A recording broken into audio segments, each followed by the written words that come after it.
ನಿನ್ನ ದಾರಿಯನ್ನೇ ಕಾಯ್ತಾ ಇದ್ದೀವಿ ಸಂದೇಶ್. ಮುತ್ತು ಮಗು ಬಾಲು ವಿಧಿ ಕೈವಾಡಕ್ಕೆ ಸಿಕ್ಕು ಸತ್ತು ಹೋಯ್ತು ಸಂದೇಶ್, ಸತ್ತು ಹೋಯ್ತು. ಆ ವಿಷಯವನ್ನು ಸ್ಟೇಷನ್ನಲ್ಲೇ ತಿಳಿಸಿದ್ರಪ್ಪ, ಸ್ಟೇಷನ್ನಲ್ಲೇ ತಿಳಿಸಿದ್ದಾರೆ. ಮತ್ತೇನು ಮಾಡ್ಬೇಕನ್ನಾಯ್ತರಪ್ಪ, ನನ್ನ ಯಾಕೆ ಕರೆಸಿ ನಿಲ್ಲಿಗೆ ಇಲ್ಲಿ ಕರೆಸಿ ಇನ್ನೇನು ಮಾಡ್ಬೇಕಂತ ಐತಪ್ಪ. ನಿಮ್ಮ ಮನಸ್ಸಿನಾಗ ಇದೇನು ಸಂದೇಶ್ ಹೀಗೆ ಮಾತನಾಡುತ್ತಿರುವೆ? ಮಗು ಬಾಲು ತೀರಿಕೊಂಡದ್ದು ನನಗೂ ಸ್ವಲ್ಪವೂ ದುಃಖವಿಲ್ಲವೇ? ದುಃಖ ತುಂಬಿದೆ, ಆದರೆ ಏನು ಮಾಡಲಿ? ನನ್ನ ಮಗು ಜೋಪಾನವಾಗಿರಲೆಂದು ನಿಮ್ಮಲ್ಲಿ ಬಿಟ್ಟು ಹೋದರೆ ನನ್ನನ್ನು ಕಂದನನ್ನು ಕೊಲೆ ಮಾಡಿ ಸುಡಲು ಸತ್ತಾಗಿದ್ದೀರಲ್ಲ, ಆ ದೇವರು ನೀವು ಹೃದಯ ಕೊಟ್ಟನು ಇಲ್ಲೋ?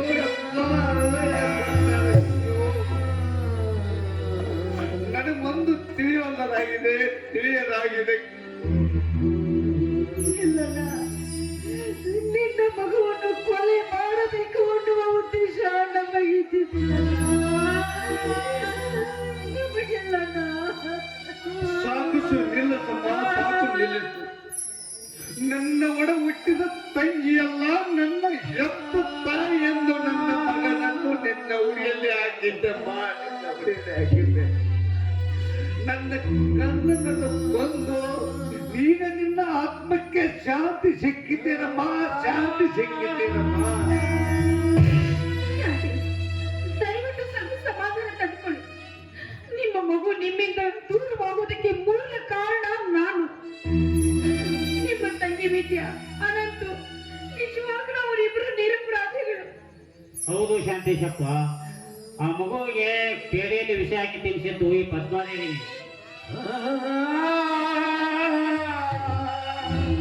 ಪಾಪಿಗಳೇ, ನನ್ನ ಕೂಸು ನಿಮ್ಮ ಆಸ್ತಿಯಲ್ಲಿ ಪಾಲು ಬೇಡುತ್ತೇನೋ, ಪಾಲು ಬೇಡುತ್ತೇನೋ. ಏನು ಅರಿಯದ ನನ್ನ ಕೂಸನ್ನು ಕೊಂದು ಬಿಟ್ಟಿಲ್ಲ ರಾಕ್ಷಸಿ.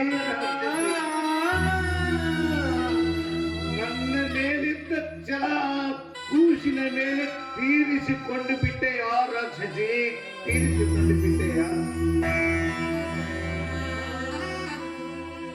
ನೀನು ಹೆಣ್ಣಲ್ಲ ರಾಕ್ಷಸಿ, ರಾಕ್ಷಸಿ. ಶಾಂತೇಶ್, ಈ ರೀತಿ ಕಣ್ಣೀರು ಹಾಕುತ್ತಾ ಕುಳಿತರೆ ಏನೂ ಪ್ರಯೋಜನವಿಲ್ಲ. ಸತ್ತ ಹೋದ ಮಗು ಮತ್ತೆ ಎದ್ದು ಬರುವುದಿಲ್ಲ. ಮೊದಲು ನಿನ್ನ ಕೈಯಾರ ಈ ಮಗುವಿನ ಶವಕ್ಕೆ ಕಿಚ್ಚು ಹತ್ತು ಶಾಂತೇಶ್, ಕಿಚ್ಚು ಹತ್ತು. ತಡೀರಿ ಇನ್ಸ್ಪೆಕ್ಟ್ರ, ಶಿವ ಸಂಸ್ಕಾರ ಮಾಡೋಕ್ಕಿಂತ ಮೊದಲ ನನ್ನ ಯಾಕೆ ಒಂದು ವಿಚಿತ್ರ ಕಠಿಣ ಐತ್ರಿ. ಪರವಾಗಿಲ್ಲ, ಹೇಳು ಸತ್ಯಪ್ಪ, ಏನು ನಿನ್ನ ಆಗತ್ತೆ? ಅದು ಮುಖ್ಯವಾಗಿ ನಿಮ್ಮ ಅಚ್ಚಾತ ಹೇಳ್ಬೇಕಾದ ಕಥೆ ಐತ್ರಿ ಶಿವ. ಹಾ ನೋಡ್ರಿ, ಪದ್ಮಾದೇವಿ ಅವರು 9 ತಿಂಗಳ ಹೆತ್ತ ಕೂಸರು. ಆದ್ರ ಎತ್ತಾಡ್ಸು ಭಾಗ್ಯ ತಾಯಿ ಪಡೀಲಿಲ್ಲ ನೋಡ್ರಿ. ಅಲ್ರಿ, ಆ ಪ್ರತಾಪಗ ಕರುಣೆ ಎನ್ನುವುದ ಇಲ್ರಿ. ತನ್ನ ನೀನು ಹೇಳುತ್ತಿರುವುದು ಸತ್ಯವೋ ಅಥವಾ ಸತ್ವ ಪರೀಕ್ಷೆಯೋ? ನಾ ಯಾಕೆ ಹೇಳಕ್ ಹೋಗ್ರಿ ಸಾಹೇಬ್ರ, ಆ ಪ್ರತಾಪಗ ಒಂದು ಸ್ವಲ್ಪ ಕಲಿಕರ ಇಲ್ಲ. ಅಲ್ರಿ, ತನ್ನ ಆಸ್ತಿ ಒಳಗ ಪಾಲು ಹೋಗತ್ತೆ ತಂದ ಆ ಡಾಕ್ಟರ್ ಸಂಜಯ್ ಕೂಸಿನ ಕೊಲಾಕ್ ಹೇಳಿದ್ರಿ. ಆದ್ರ ಆ ಕೂಸಿನ ಕೊಲಾಕ ಆ ಸಂಜಯ್ ಒಪ್ಪಲಿಲ್ರಿ. ಅಲ್ಲೇ ಮಗಳಾಗಿದ್ದು ನನ್ನ ಕರೆಸಿ ಬಂದೂಕ್ ತೋರಿಸಿ ಅಂಜಿಕೆ ಹಾಕಿದ್ರಿ. ಏ ಸತ್ಯಪ್ಪ, ಈ ಮಗನು ಹೋದ ಎಲ್ಲೇನಾದ್ರೂ ದೂರ ಹೋದ ಸತ್ಯತೆಗೆ ಬಂದಿ ನೀ ಬದುಕ್ತಿ, ಇಲ್ಲ ಅಂದ್ರೆ ನೀನು ಪ್ರಾಣಕ್ಕ ಅಪಾತ್ರ ತಂದ ಅಂಜಿಕೆ ಹಾಕಿದ್ರಿ. ಹಿಂಗಾಗಿ ನಾ ಒಂದು ಮಗುನ ತಂದ ದೂರದ ಬೆಟ್ಟದ ಬೇಲಿನಾಗ ಆಗಿರ್ತದೆ. ಆದ್ರ ಆ ಕೂಸಿನ ಈ ಶಾಂತೇಶಪ್ಪ ಎತ್ಕೊಂಡು ಹೋಗಿ ನಿಮ್ಮ ಮನೆಗೆ ತಗೊಂಡ್ಬಂದ್ರಿ. ಆದ್ರ ಆ ಕೂಸಿನ ಇಟ್ಕೊಳಕ ನೀವು ಒಪ್ಪಲಿಲ್ರಿ ಸಾಹೇಬ್ರ. ಸಾಕು ತಂದೆ ಶಾಂತಪ್ಪ ಆದ್ರು ಎತ್ತ ತಾಯಿ ಪದ್ಮಾದೇವಿ ರೀ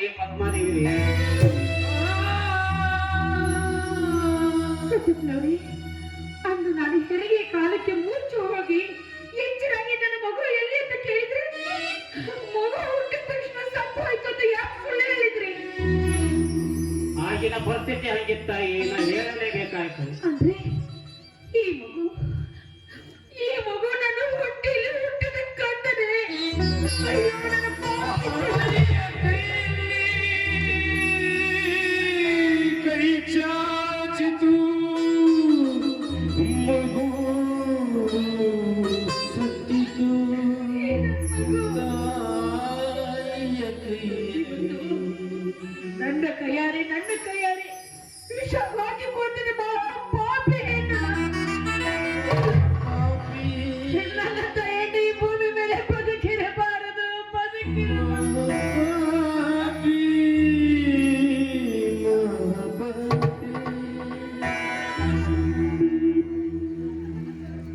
ಮಲ್ಲಿಗೆಯ ಪದ್ಮ, ಈ ನಾಟಕದ ಅಂತ್ಯಕತೆ ಇನ್ನೂ ಏನಿದೆಯೋ ಗೊತ್ತಿಲ್ಲ. ಮುಂದಿನ ಪುಟದಲ್ಲಿ ಯಾವ ರೀತಿ ಚಿತ್ರಿಸಿದ್ದಾನೋ ಆ ಕವಿಯನ್ನು ನೋಡಬೇಕು. ಒಟ್ಟಿನಲ್ಲಿ ನಾನು ದುರ್ದೈವಿ,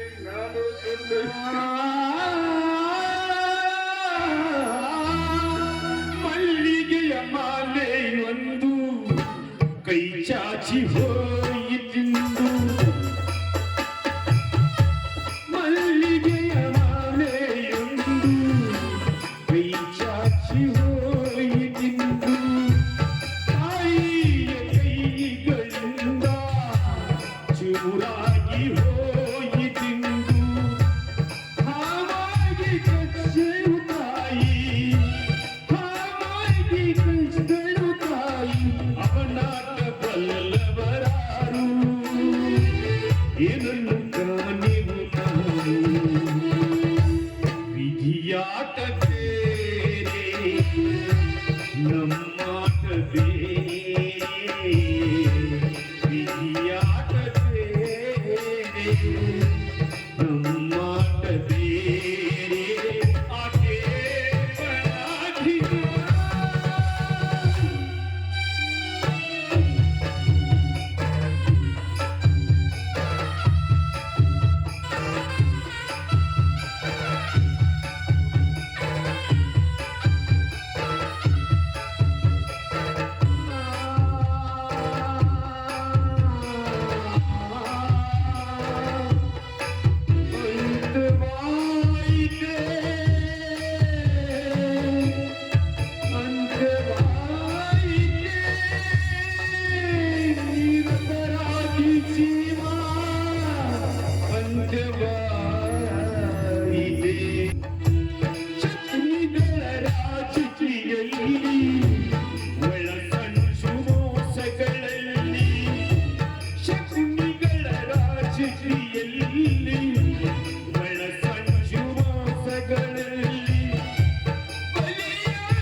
ವಿಧಿಯಾಟ ಬೇರೆ ಮನ್ಮಾಟ ಬೇರೆ, ವಿಧಿಯಾಟ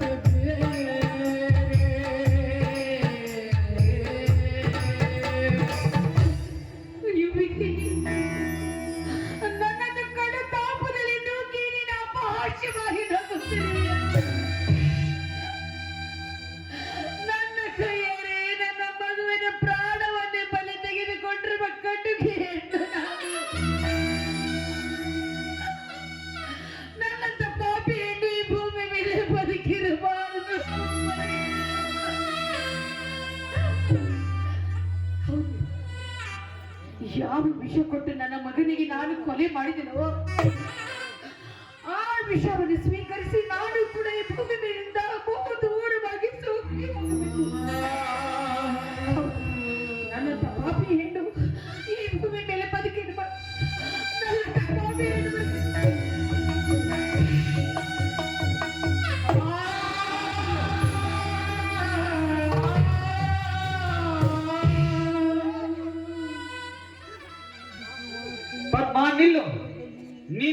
ಗರತಿ ಎಂದು ಭಾವಿಸಿ ನಿನಗೊಂದು ಮುಖ್ಯವಾದ ಕೆಲಸ ನಿರ್ವಹಿಸು ಎಂದು ಹೇಳಿದ್ದೆ. ಆದರೆ ನೀನು ಅದನ್ನು ಅಲಕ್ಷ್ಯತನದಿಂದ ಮಾಡಿ ನನ್ನನ್ನು ತಲೆ ತಗ್ಗಿಸುವ ಹಾಗೆ ಮಾಡಿದೆ. ನೀನು ಮಹಾ ಮೋಸಗಾರ್ತಿ ಪದ್ಮ, ಮಹಾ ಮೋಸಗಾರ್ತಿ. ಇಲ್ಲ, ಪತಿ ಮಾತನ್ನು ಪಾಲಿಸೋದಕ್ಕೋಸ್ಕರ ಚಾಚು ತಪ್ಪದೆ ನಾನೆಲ್ಲ ಕೆಲಸವನ್ನು ಮಾಡಿಬಿಟ್ಟೆ. ವಿಧಿ ಇವತ್ತು ನಮಗೆ ತಿಳಿದ ಹಾಗೆ ನಮ್ಮ ಮಗುವಿನ ಪ್ರಾಣವನ್ನೇ ಬಲಿ ತೆಗೆದುಕೊಂಡು ಬಿಟ್ಟ.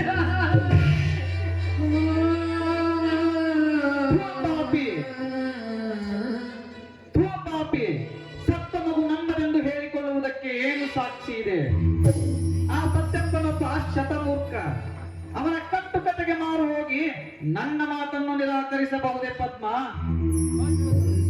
ನನ್ನ ಆಜ್ಞೆಯನ್ನು ತಪ್ಪಿ ನಡೆದದ್ದಕ್ಕಾಗಿ ನನಗೆ ತಕ್ಕ ಶಿಕ್ಷೆ ಆಗಲೇಬೇಕು ಪದ್ಮ.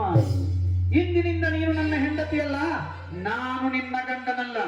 ಬಿಚ್ಚಿ ಕೊಡುವ ಕೊಳ್ಳಲ್ಲಿದ್ದ ತಾಳಿಯಲ್ಲಿ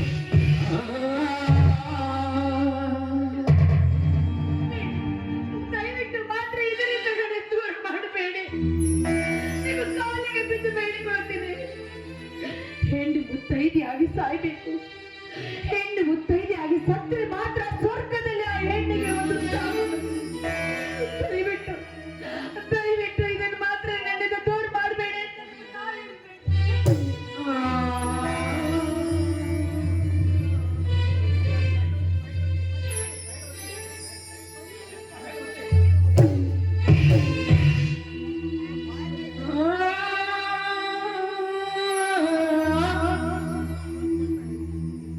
ನೀತಿಗೆಟ್ಟ ಹೆಣ್ಣೆ, ನಿನ್ನಂತ ಪಾಪಿ ಹೆಣ್ಣಿನ ಕೈ ಸ್ಪರ್ಶ ಕೂಡ ನನ್ನ ಪಾದಕ್ಕೆ ಸೋಕಿಸಬಾರದು. ನಿನ್ನಂತ ಬಂಡ ಹೆಣ್ಣು ನನ್ನ ಹೆಂಡತಿಯಾಗಿ ಬಂದದ್ದೇ ದೊಡ್ಡ ತಪ್ಪು. ಪತಿಯ ಆಜ್ಞೆಗೆ ಮೀರಿ ನಡೆದ ಹೆಣ್ಣು ಅವಳು ನಿಜವಾದ ಭಾರತದ ಗರತಿಯೇ ಅಲ್ಲ.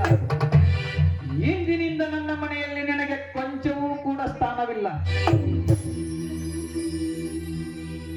ತೊಲಗಾಚೆ ಲಜ್ಜೆಗೆಟ್ಟ ಹೆಣ್ಣೆ. ಮಿಸ್ಟರ್ ಪ್ರತಾಪ್, ನಿಲ್ಲು. ತಪ್ಪು ಮಾಡಿದವರಿಗೆ ಶಿಕ್ಷೆ ಕೊಡಲು ನಿನ್ನಿಂದ ಮಾತ್ರ ಸಾಧ್ಯವಿಲ್ಲ. ಅದಕ್ಕೆ ಕಾನೂನು ಇದೆ ಎಂಬುದನ್ನು ಮಾತ್ರ ಮರೆಯಬೇಡ. ನೀನಾಡಿದ ಪ್ರತಿಯೊಂದು ಮಾತನ್ನು ಮನೆಯಲ್ಲಿ ನಿಂತು ಕೇಳಿಸಿಕೊಂಡು ರೆಕಾರ್ಡ್ ಮಾಡಿಕೊಂಡಿದ್ದೇನೆ. ನಡಿ ಸ್ಟೇಷನ್ಗೆ. ಇನ್ಸ್ಪೆಕ್ಟರ್, ಎಚ್ಚರದಿಂದ ಮಾತನಾಡು. ಅದಾವ ತಪ್ಪು ಮಾಡಿದ್ದೇನೆಂದು ನಾನು ಪೊಲೀಸ್ ಸ್ಟೇಷನ್ಗೆ ಬರಬೇಕು. ನಿಮಗೆ ಹುಚ್ಚು ಹಿಡಿದಿಲ್ಲ ತಾನೆ? ಹುಚ್ಚು ಹಿಡಿದಿದೆ ಪ್ರತಾಪ್, ಆದರೆ ನನಗಲ್ಲ, ನಿನ್ನ ಮಂಕು ಬುದ್ಧಿಗೆ. ನೋಡು ಮಿಸ್ಟರ್ ಪ್ರತಾಪ್, ಕೋಟಾ ನೋಟಿನ ವಿವಾದದಲ್ಲಿ ಪ್ರಮುಖ ಪಾತ್ರಧಾರಿಯಾದ ನಿನ್ನ ಕೈಗಳಿಗೆ ಬೇಡಿ ತೋರಿಸುವುದೇ ನನ್ನ ಗುರಿ.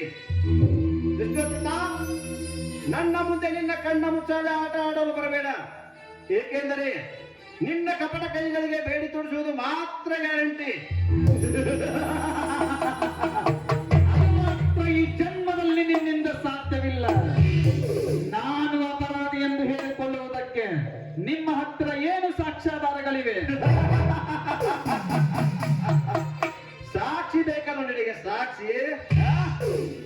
ಸಾಕ್ಷಿ ಇಲ್ಲದೆ ನಿನ್ನನ್ನು ಅರೆಸ್ಟ್ ಮಾಡಲು ನನ್ನನ್ನು ಬುದ್ಧಿ ಇಲ್ಲದವನೆಂದು ತಿಳಿದರೆ ಏನೋ?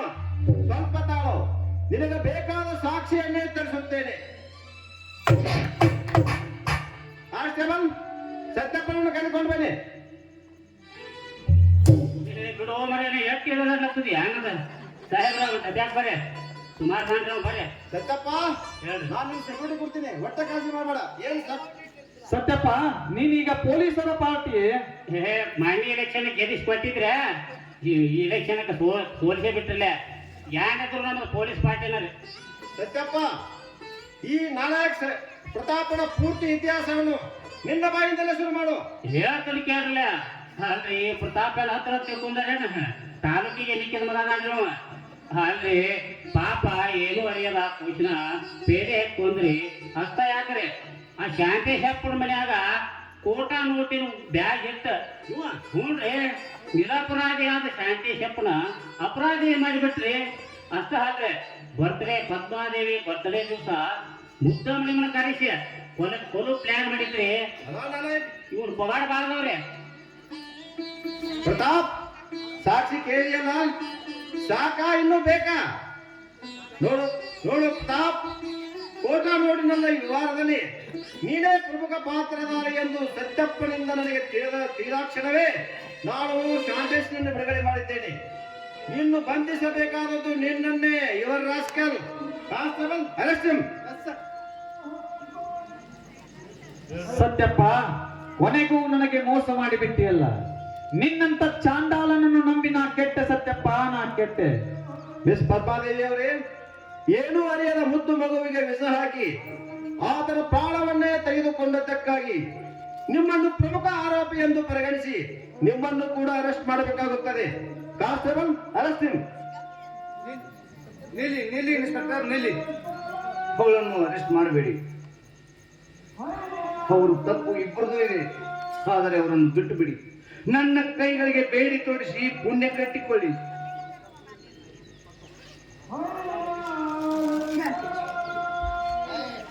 ನನ್ನ ಸಲುವಾಗಿ ನೀವೇಕೆ ಕೊರಗ್ತಾ ಇದ್ದೀರಾ? ಮುಂದೆ ನನಗಿಂತ ಸಾವು ಬರ್ತಿದೆ ಅಂತ ಮೊದಲೇ ತಿಳಿದು ನಾನು ಈಗಾಗಲೇ ವಿಷ ಸೇವಿಸಿಬಿಟ್ಟಿದೆ. ಪದ್ಮ, ವಿಷದ ಬಾಟ್ಲಿ ಸಹ ಅಲ್ಲೇ ಇದೆ ನೋಡಿ. ಪದ್ಮ, ಎಂತ ಕೆಲಸ ಮಾಡಿಕೊಂಡು ಬಿಟ್ಟೆ ಪದ್ಮ, ಎಂತ ಕೆಲಸ ಮಾಡಿಕೊಂಡು ಬಿಟ್ಟೆ. ನೀನು ಮುತ್ತೈದೆಯಾಗಿ ಉಳಿಯಬೇಕಾಗಿತ್ತು ಪದ್ಮ, ಮುತ್ತೈದೆ. ಏಕೆ ಇಂಥ ಕೆಲಸ ಮಾಡಿಕೊಂಡೆ? ದಯವಿಟ್ಟು ಅದನ್ನು ಮಾತ್ರ ಕೇಳಬೇಡಿ.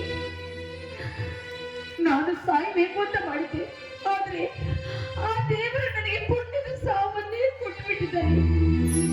ಸ್ವಾಮಿ, ನಾನು ನಿಮ್ಮಿಂದ ಬಹು ದೂರವಾಗಿ ಹೋಗ್ತಾ ಇದ್ದೆ. ದಯವಿಟ್ಟು ನನ್ನ ತಪ್ಪನ್ನು ಕ್ಷಮಿಸಬೇಡಿ.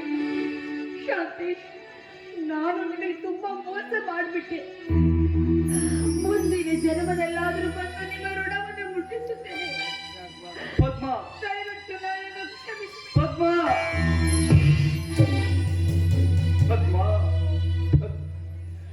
ನೀನು ಮುತ್ತೈದೆಯಾಗಿ ಈ ಮಣ್ಣಿನ ಋಣ ತೀರಿಸಿ ಬಿಟ್ಟಿಯಲ್ಲ ಪದ್ಮ, ಮಣ್ಣಿನ ಋಣ ತೀರಿಸಿ ಬಿಟ್ಟೆ. ನೀನು ಹೆಣ್ಣು ಅಲ್ಲ ಪದ್ಮ, ಹೆಣ್ಣು ದೇವತೆ. ನಾನು ಮಹಾಪಾಪಿ. ನಿನ್ನಂತ ಗುಣವಂತ ಹೆಂಡತಿಯನ್ನು ಕಳೆದುಕೊಂಡು ನಾನು ಹುಚ್ಚನಾದೆ ಪದ್ಮ, ನಾನು ಹುಚ್ಚನಾದೆ. ದಯವಿಟ್ಟು ನನ್ನ ತಪ್ಪನ್ನು ನೀನೇ ಕ್ಷಮಿಸಿ ಬಿಡು ಪದ್ಮ, ಕ್ಷಮಿಸಿ ಬಿಡು. ಆತ್ರಿ ಪದ್ಮಾದೇವಿ ಅಂತರೂ ಸತ್ತ ಸ್ವರ್ಗ ಸೇರಿ ಪುಣ್ಯ ಕಟ್ಟಿಕೊಂಡು ಇನ್ನು ಮುಂದಿನ ಕಾರ್ಯ ಮಾಡೋಣ ನೋಡಿ. ಶಾಂತೇಶ್, ಎಲ್ಲರೂ ದುಃಖಿಸುತ್ತಾ ನಿಂತರೆ ಏನೂ ಪ್ರಯೋಜನವಿಲ್ಲ. ಈಗ ಪದ್ಮಳ ಅಂತ್ಯ ಸಂಸ್ಕಾರ ಮಾಡೋ ನಡೆಯಿರಿ. ಆಡಿಸುವ ತನ್ನ ಕೈ ಛಳಕದಲ್ಲಿ ಎಲ್ಲರಿಗಿದೆ ಆತನ ಜೀವವ ತುಂಬಿ ಕುಣಿಸಿನಲ್ಲಿದೆ. ಆ ಕೈ ಸೋತರೆ ಕೊಂಡೆಯ ಕಥೆಯು ಕೊನೆಯಾಗುವುದೇ, ಕಥೆಯು ಕೊನೆಯಾಗುವುದೇ. ಆಡಿಸಿ ನೋಡು, ಬೀಳಿಸಿ ನೋಡು, ಉರುಳಿ ಹೋಗದು. ನೀನೇ ಮುರಳಿ ಆಡಿಕೊಂಡು ಕಲೆಯಬಾರದು.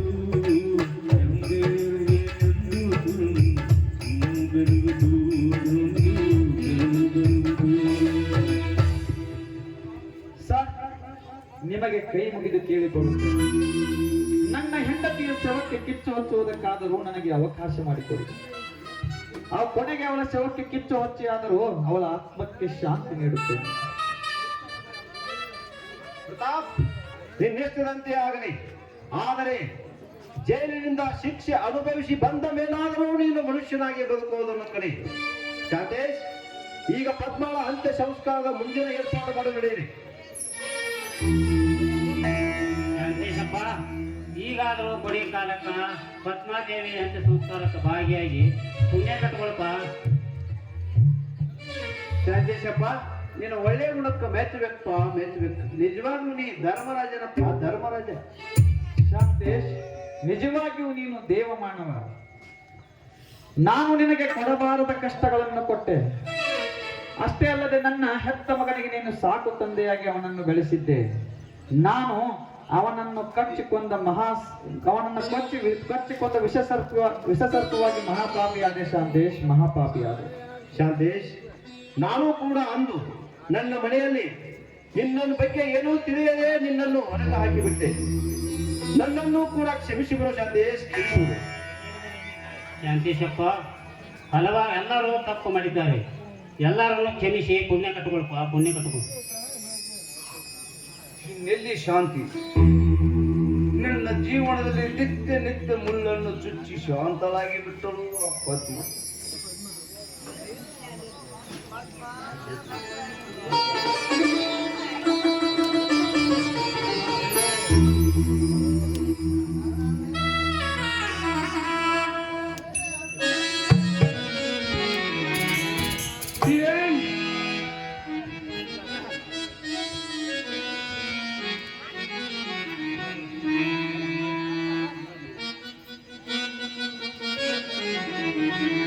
जय जय मंगल जय शुभ मंगल, जय जय मंगल जय शुभ मंगल. सद्गुरु श्री बसवेश्वर गे, सद्गुरु बसवेश्वर गे. निरुपमणि गुणनित्य निरंजन, निरुपमणि गुणनित्य निरंजन. अनुपम सहना मूर्ति गे, अनुपम सहना मूर्ति गे.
जय मंगल शुभ मंगला, जय मंगला शुभ मंगला.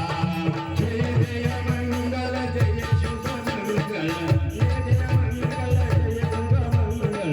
सद्गुरु श्री बसवेश्वर जय, सद्गुरु श्री नंदी बसवेश्वर जय, सद्गुरु श्री नंदी बसवेश्वर जय, सद्गुरु श्री नंदी बसवेश्वर जय. वंदे मातरम, वंदे मातरम.